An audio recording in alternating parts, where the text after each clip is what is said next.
You know, if you have a question, raise your hand. Sal is a tremendous knowledge base. We're very fortunate to have him here. So please ask him. I'm going to try to keep us on track because, like, surprise, surprise, we got a million mangoes here that Sal wants to do a little mango tasting. This is a David Harold mango, I think, right here. All right, after the class. Right, so we have to finish up close to noon. So yep. So there's two different types of. See, Sal's put me to work. He lets me do the light lift. So he's saving his voice for the good stuff. So there's two different types of mango seeds. Two different classes of seeds. There's mono-embryotic and polyembryotic. Right. So do your kids look exactly like you? Do you look exactly like your spouse, your partner? No. Right. It's called biodiversity. Right, that's good in nature, right? That means that if something comes along, that not everyone has the same thing. We're not a monoculture. Everyone's got different strengths and weaknesses. Well, the same thing in the animal kingdom as well, right? So most fruit trees will not. There's a few exceptions. Mangoes fall into this though. They're not an exception. Most mango seeds will not come true to type. What do I mean by that? It means you're going to plant this mango because it was the best mango in the world you ever tasted, right? And then you're going to wait 7 to 10 years, and you're thinking you have a stud and you got a dud, right? Again, because it does not come true to type. Jackfruit's an exception. If you have a jackfruit, it'll come 90% true to type, right? But most things do not come true to type. That's monoembryotic, and probably most of your mangoes are monoembryotic, okay? Is everyone cool on that one? So those seedlings you have, if you were to let it grow up, it would not taste like, because they're all monoembryotic, because there's only one. Yours is poly, because I see two over there. Does everyone see the difference? Like he's got one stalk, and thank you, Raj. So he's got two in there. That came off of one seed. That means it's polyembryotic, right? Which means that's the next thing we're going to talk about. Polyembryotic means that you have multiple embryos in there. And some of them will come true to type. This is one here. This is poly. There you go. You can see the. Different. It's hard to see. I'll pass this around. If you look at it, it's like a puzzle, and each one of those puzzle pieces is an embryo. Now you'll have about 6 or so on most of your polyembryotics. The little ones are not the parent. The big ones are not the parent. The ones in the middle are the parent. They will come true to type. When you wait your 7 to 10 years, right, it will be just exactly like the mango you ate. The little ones will not be. They'll be something different. The big ones will not be. Those will be something different as well. So most of your Asian mangoes, like your Nam Dak Mai, I think Kak is poly, isn't it? Yeah. Kak. Most of your Asian mangoes tend to be polyembryotic, and most of those two different races of mangoes, right? You got your Asian race and you got your Indian race. And the Asian, typically, there's been so much interbreeding and crossbreeding. It's just like if you did your DNA, you ain't going to be 100% nothing, trust me, right? There's too much in the woodpile, right? So this is your typical shape for an Asian mango, right? It's long, it's thin, it's got a hook on it, right? Those are your typical, what we call, would be an Asian mango. Typically, the taste, it's sweeter than richer. Are you with me? So they tend to be higher in sugar and a sweeter mango, but maybe don't have as good as that complex taste, and they tend to be yellow inside. Okay? Now your typical Indian mango would be something like this, but usually they're more colorful. But they're big, they're round, they're less sweet, and they're more flavorful. Okay? So those are your two different races, right? So those are the two different. The Indians tend to be mono-embryotic, which means that it's going to come with a one embryo, right? You're just going to get one plant, and it's not going to be like the parent. And your Asians tend to be polyembryotic, which means that the average ones will be like the parent, the ones in the middle, right? Not the low ones, not the big ones, just right. Remember Goldilocks? Too hot, too cold, just right? People are like, he's crazy. But yeah, those are the ones. So just really have that mango you like. So if you love this mango, right? This is the best mango in the world. It's grandma's mango, grandpa's mango, whoever, right? You want to go ahead and have that. You need to get a piece of that tree and put it on the rootstock. So what we're doing today from a very high level is we're going to take this. We don't care what this is, right? We don't care. This is just Joe rootstock, right? So Joe rootstock, who cares? We're going to cut him. We're going to take superior Sal mango, right? and we're going to put him on top of it, and from that point forward, it is going to be superior Sal mango, and Joe Rootstock is just going to provide the nutrients and the water to the tree. Are you with me? Yep. So that, from a high level, is what we're doing. Like that, Sal Superior? I think that should be one of your SS. Sal Superior, SS1, SS100, Actually, he's S1. See? I only have one. But what are you up to? S what?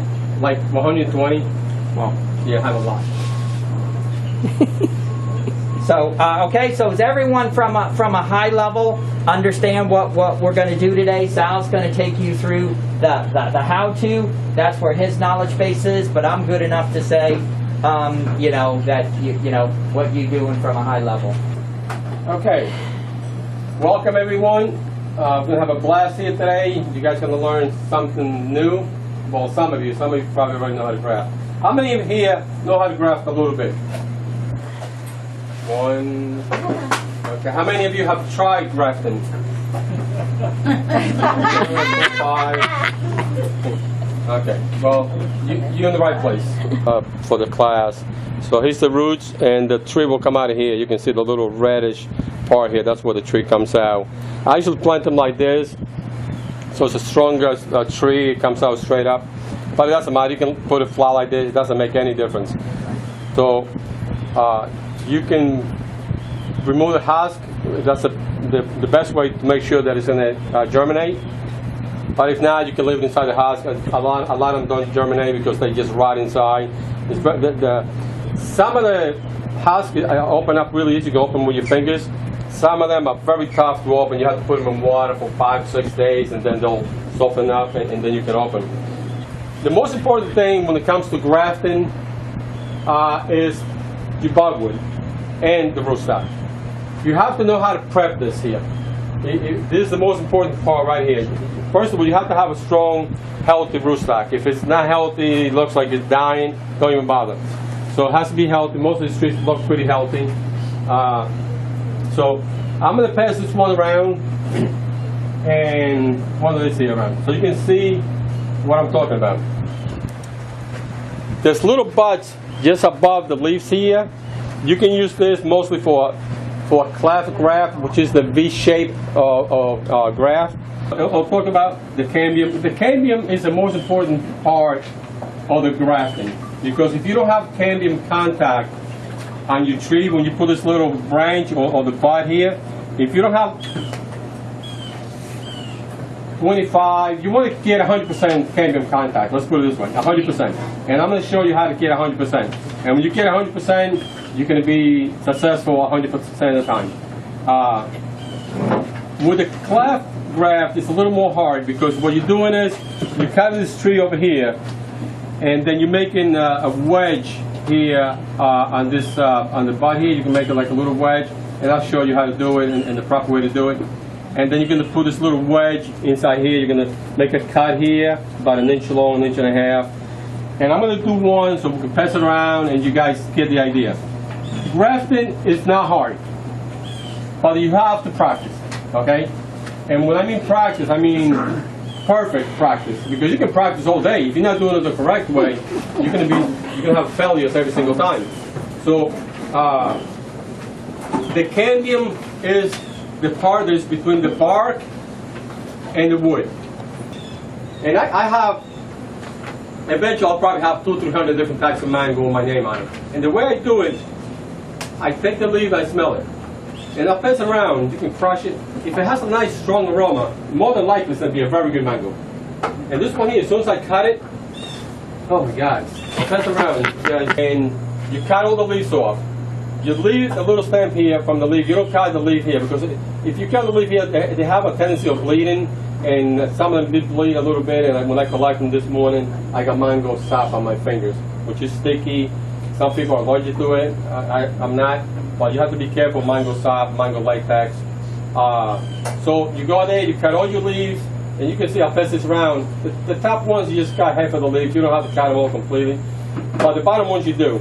And within a week, these little guys will fall off. Within 5-7 days, the little guys will fall off, and then you know that it's ready for you to cut it and take it and graft your tree. Okay, so there's one going around. and I'm the fastest one around. This one I did not prep, because you don't have to prep all of them. We'll go out there and I'll show you. When you look at this, for little buds here that are forming just above the leaf. This one happens to have like 1, 2, 3. You can see them inside there. There's 3 little buds, and it's really important to get this bud at the right stage. If they're pushing out a little too far, it's gone. The window's closed. So you have to do it just when they start to show that they're just like swallowing up a little bit, and you'll get the idea. I'll pass 2 of them around. Pass that one. I'll just start. It's like a roller coaster. In contact, we have a lot of people. So anyway, yes. So by prepping a tree that is already established in the ground, if it's a huge tree, you're gonna have to cut it down way down.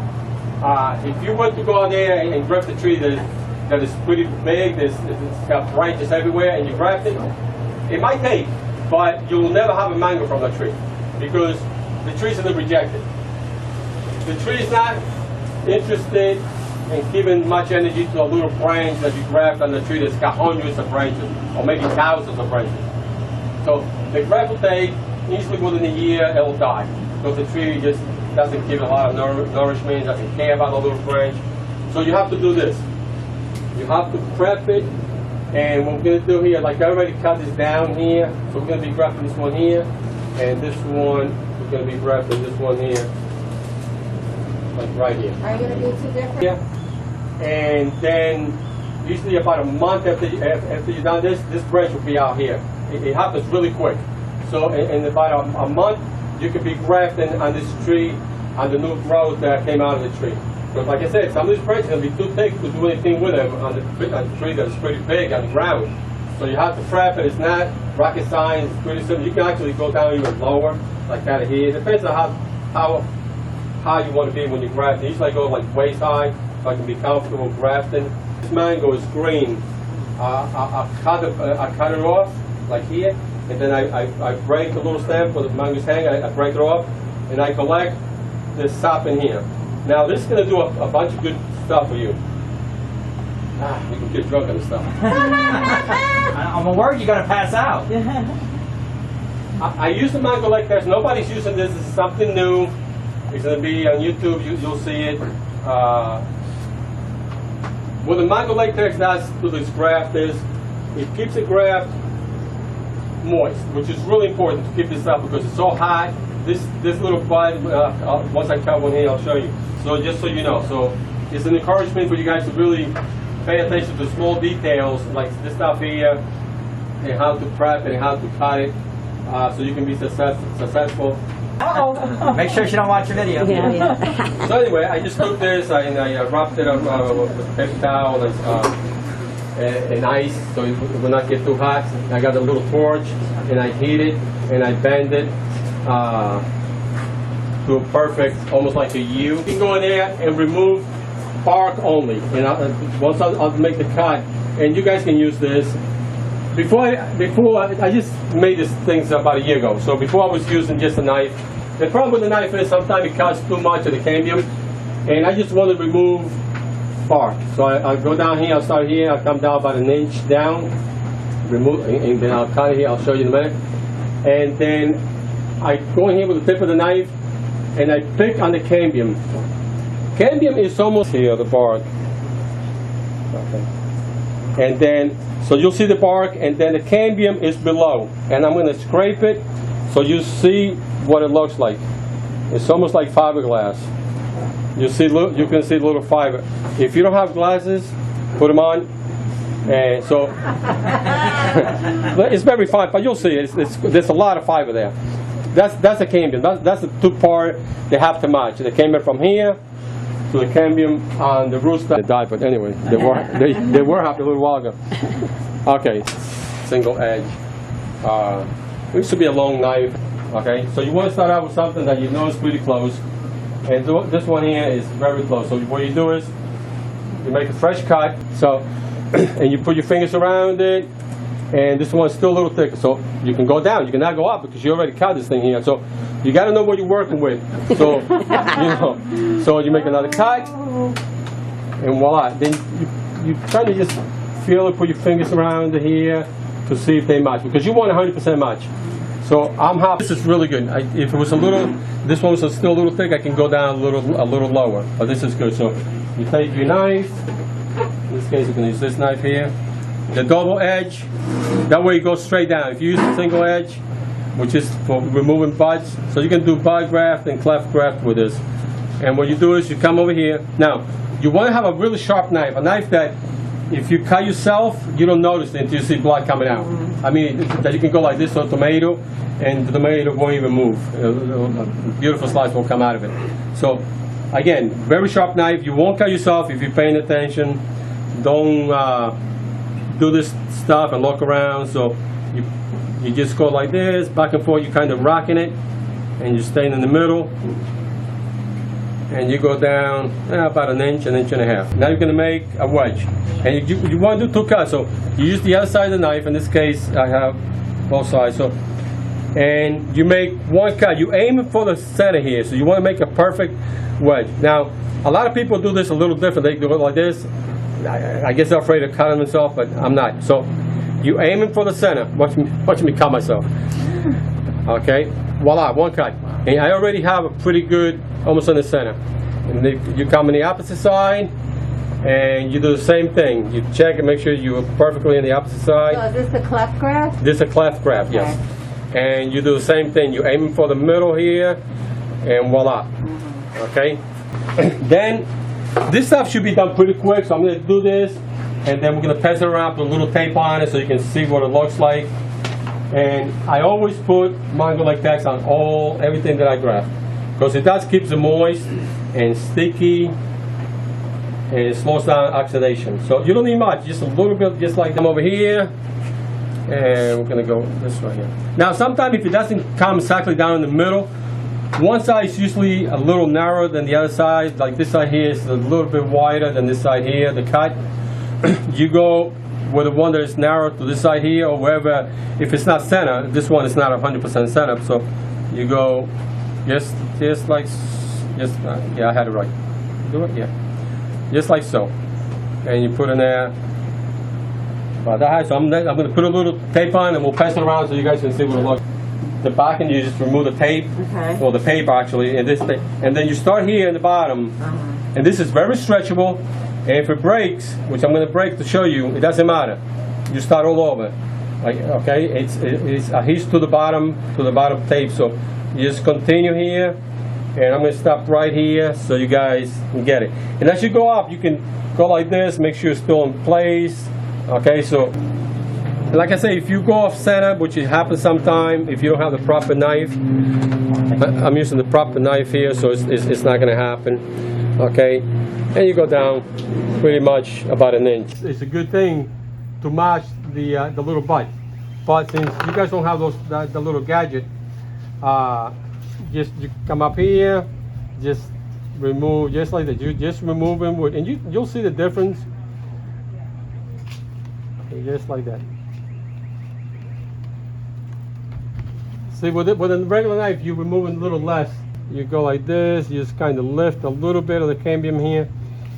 Even though there's cambium everywhere here on the sides, and maybe not as much here, if you remove a lot of the cambium, if you make it like a deeper cut, you're going to have less cambium in the center than you would if you just leave most of the cambium and just kind of pick the cambium here a little bit, so it attaches really good to this little bud here. So we're going to remove this one here. Just like so. Now with this, you go deeper, because you are going to remove the wood. So you go deeper, and you try to do about the same length, and you'll get the idea in a little while. And if it's longer, it's no big deal. You can make this pocket here a little bit longer to accommodate. Okay, so voila, and you make your cut here, just like so. You remove the little bud, and remember, where you made the bottom cut, that's where you want to come and remove the wood. Okay, because there's more wood there, and it's easier for it to lift. Voila. See, all of it came out. And you can see right here, there's a little bit of cambium that lifted from the bark. You just kind of push it right back in there. It's not a big deal. Then you take your mango latex,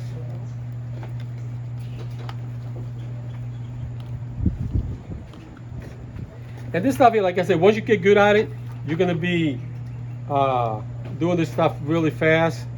So this it doesn't give it time to dry up. You would only use that latex on a mango graft, right? Yeah, so far I haven't seen any need to use it on anything else.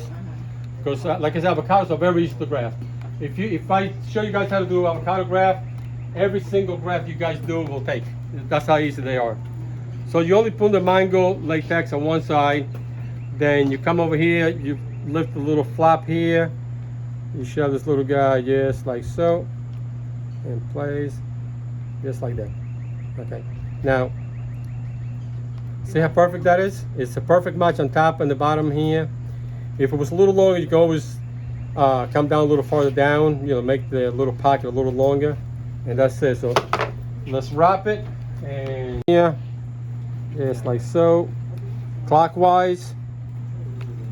If, Leave the nerve thing sticking out. huh? Leave the bud sticking out, not wrapped it. You can wrap it if you want. I usually don't wrap it. It's right here, just above the leaf. So you go around it. See, so you go over here to the bottom, and then you just come up a little higher, just like so, so you don't cover the bud. Just like that. But like I said, if you do it, that little bud will break right through that tape. That power film is very, very thin and it's very weak, so it'll break right through it. I don't wrap it with the other tape